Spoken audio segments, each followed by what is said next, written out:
Table कर दी गई हैं जो डिमांड्स पाकिस्तान तहरीक इंसाफ की थी और उसमें ज़्यादा जुडिशल कमीशन बनाने की बात की गई है, असीरान की रिहाई की बात की गई है बशमूल बानी पाकिस्तान तहरीक इंसाफ इमरान खान साहब। आप लोगों ने वक्त मांगा है, वक्त कितना लगेगा और ये बता दें कि क्या कोई मूड भी है, क्योंकि मार्केट में ये भी खबर है कि शायद आप दोनों शराइत को मुस्तरद कर दें। बिस्मिल्लाहिर्रहमानिर्रहीम, बहुत शुक्रिया। देखिए, ये मुज़ाकरात जो हैं ये प्राइम मिनिस्टर शहबाज शरीफ की काविश की वजह से और काफ़ी अरसे से वो उनका ख़्याल था कि मुल्क में पोलराइजेशन और ये जो एक नफ़रत की सियासत को रूज दिया हुआ है पीटीआई ने, इसको ख़त्म होना चाहिए। फाइनली पीटीआई भी इस पेज पे आई और ये हुए, तो बिल्कुल हमारी तरफ से तो हमारा ये एक सीरियस एफर्ट है कि हम मुज़ाकरात को कामयाब करें। बहरहाल देखें, जो जुडिशल कमीशन के हवाले से इरफान सदीकी साहब ने बिल्कुल दुरुस्त फरमाया है कि ये डेडलाइंस के ऊपर अगर आपने चलना है कि 5 दिन बाद अगर ना हुआ तो ख़त्म हो जाएंगे मामला, तो शायद हम इस डेडलाइन को पूरा ना कर सकें। लेकिन बिल्कुल हम लेकिन इसका मतलब ये भी तो नहीं है ना राना साहब कि आप पूरा महीना निकाल दें सोच विचार में, डिस्कशंस में, क्योंकि इस्तेकाम तो बहुत जल्दी चाहिए मुल्क को। नहीं, देखिए, अल्हम्दुलिल्लाह इस्तेकाम तो मुल्क को मिल रहा है और माशी स्टेबिलिटी भी मुल्क में आ रही है। मसला ये है कि एक जमात तुली हुई है कि ये आने नहीं देनी और अगर ये आ जाए तो इसको रहने नहीं देना। बहरहाल देखें, बात ये नहीं है, इंशाल्लाह मुल्क ने आगे बढ़ना है और हर लिहाज से मुल्क ने बेहतरी की तरफ बढ़ना है। तो ये कोई देखें, आपको ओपिनियन तो आ रहे हैं। लॉ मिनिस्टर ने कहा कि जुडिशल कमीशन बनने की कोई तुक नहीं बनती अगर सजाएं भी आ चुकी हैं जिस केस में। तो ये मौक़िफ़ है मुख्तलिफ लोगों के, लेकिन हमें अगर इसको सीरियसली अगर कोशिश करनी है कि जुडिशल कमीशन कैसे बनेंगे तो उसके लिए टाइम दरकार है। उसमें लीगल टीम से भी मुशावरत होगी, उसमें और जो हमारे पार्टी के सीनियर लीडर्स हैं उनसे भी मुशावरत होगी, दीगर जमातों का भी अपना इनपुट आएगा। तो ये डेडलाइन खेल के तो ये चीज़ें नहीं होंगी, इसको थोड़ा टाइम लगेगा और मैं इसको रद्द नहीं करता इसकी पॉसिबिलिटी को। लेकिन ये कहें कि अगर डेडलाइन ख़त्म हो गई तो ये तो फिर ऑब्वियसली पीटीआई फिर मुज़ाकरात शायद नहीं चाहती कि ये कामयाब हों और एक प्रेशर बिल्ड कर रही है। डेडलाइन के अंदर तो शायद ये चीज़ें मुमकिन ना हो जिस तरह इरफान सदीकी साहब ने कहा। ठीक है अहमद अवैस साहब, अब जुडिशल कमीशन बनाना क्यों ज़रूरी है? क्योंकि अगर आपने कोई मामला खुडे लाइन लगाना है तो फिर जुडिशल कमीशन बनाने की डिमांड भी कर लें। ऑलरेडी वो कहते हैं अदालतों में चीज़ें चल रही हैं, आप लोग कह रहे जुडिशल कमीशन बना दें, अदालतें फैसला कर लेंगी। तो why Pakistan Tehreek Insaf is in so hurry? देखिए, बिस्मिल्लाहिर्रहमानिर्रहीम, बात यह है कि जुडिशल कमीशन जो है ना, वो उसके फॉर मैनी रीज़न उसकी ज़रूरत जो है, और ये आज की बात नहीं है, कोई डिमांड आज की नहीं है। ये जब से ये वाक़या हुआ है, जब से ही ये बात की जा रही है कि जुडिशल कमीशन बने ताकि मालूम हो कि हु इज़ रिस्पॉन्सिबल, किसी की किस हद तक ज़िम्मेदारी है, किस हद तक कोई इन्वॉल्व है, किस हद तक कोई नहीं है।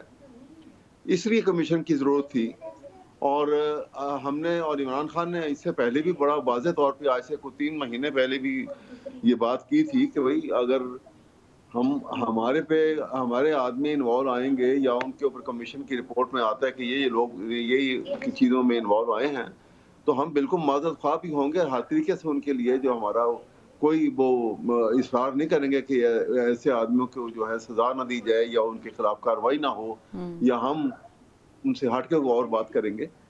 तो ये क्वेश्चन ये है कि देखिए, बड़ा आसान काम था कि टीओ और बनती, टीओ और बन के कमीशन ने ये देखना है कि ये वाकया जो है ये कैसे हुआ, ओरिजिनेट कैसे हुआ। कमीशन का काम होता है कि इतना बड़ा वाकया हुआ है, ये ओरिजिनेट कैसा हुआ, ये कौन फैसिलिटेटर थे।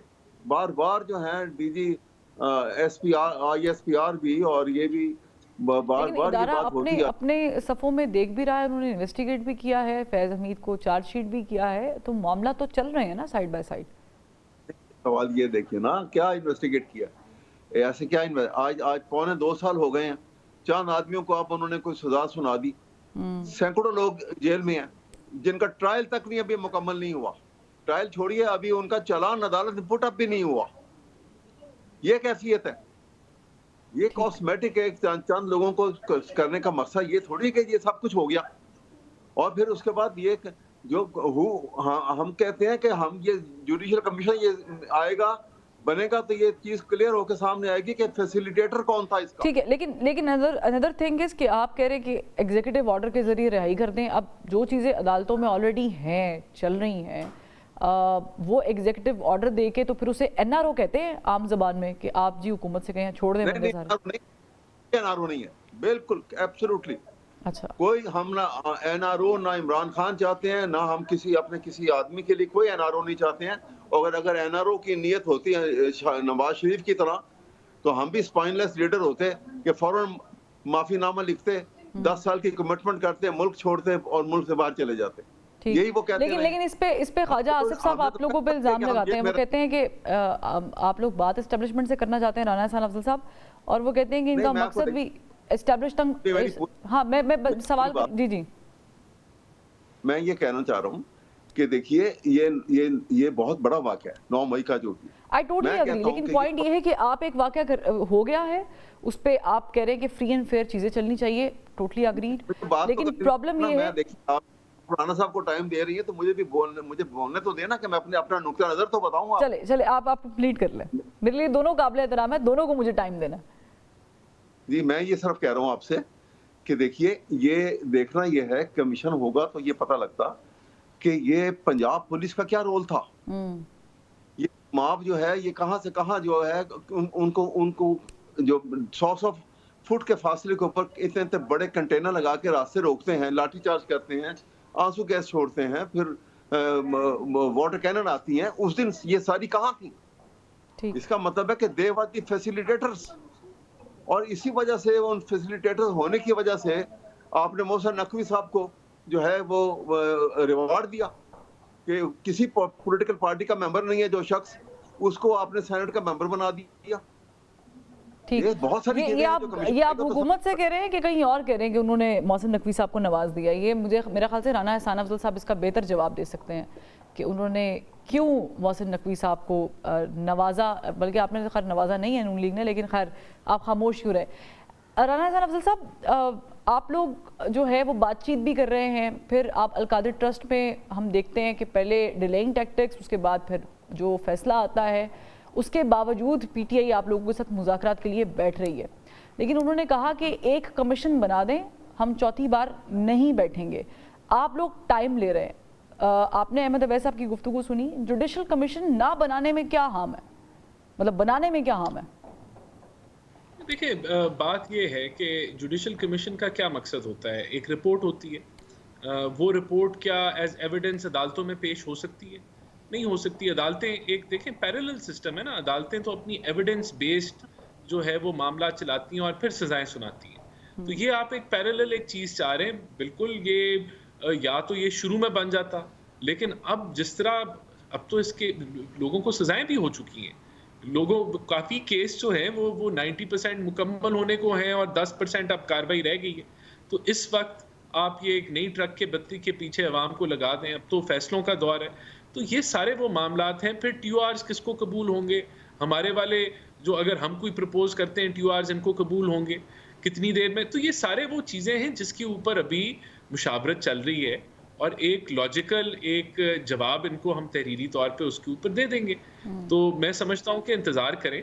डेडलाइन देना तो ये मुज़ाकरात खुद बंद करने की बात है ना। आप समझते हैं कि आर्मी चीफ से जो मुलाकात हुई बैरिस्टर गौहर साहब की, इसका कोई असर पड़ा है इन डायलॉग्स पर? नहीं, हमें कोई उसमें कोई फिक्र नहीं है। ये ज़रूर असर पड़ा है कि पीटीआई फिर एक्सपोज हो गई है। कि वो पीटीआई जो कहती थी कि हमने बैठना ही नहीं है, हम तो जो है वो और नेम कॉलिंग करती थी और ये जमहूरी अपने हरीफों के साथ नहीं बैठते थे, वो जब फाइनली हर जगह से ठोकरें खा के, चाहे वो 26 नवंबर को इन्होंने कहा था ये डू और डाई है और ये फाइनल कॉल है और हम खान साहब को रिहाई के बगैर वापस नहीं जाएंगे, जब वहाँ भी फेल हुए। ऑक्सफोर्ड का इलेक्शन लड़ा सिर्फ इसलिए कि यूके की गवर्नमेंट से इंटरनेशनल प्रेशर पड़ेगा, वहाँ भी फेल हुए। फिर इन्होंने अमेरिका की कोई गली कोई कूचा नहीं छोड़ा, हर दरवाजे को दस्तक दी, कहते थे हम कोई गुलाम हैं, लेकिन फिर इन्होंने हर गुलामी का हर तो आप लोगों पे भी तो वो डिजिटल पोस्टर्स लगाने का इल्जाम है ना। नहीं, सुन तो लें, हर गुलामी का इन्होंने हर लेवल पार कर दिया अमेरिका के की काविश में कि वहां से कोई प्रेशर आ जाए। जब वो भी फेल हो गया तो अब ये मुज़ाकरात पे बैठे हमारे साथ, और एक इनकी मुलाकात हुई तो सारी उम्मीदें वहां लगा दी कि वहां से कुछ निकल आए। तो भाई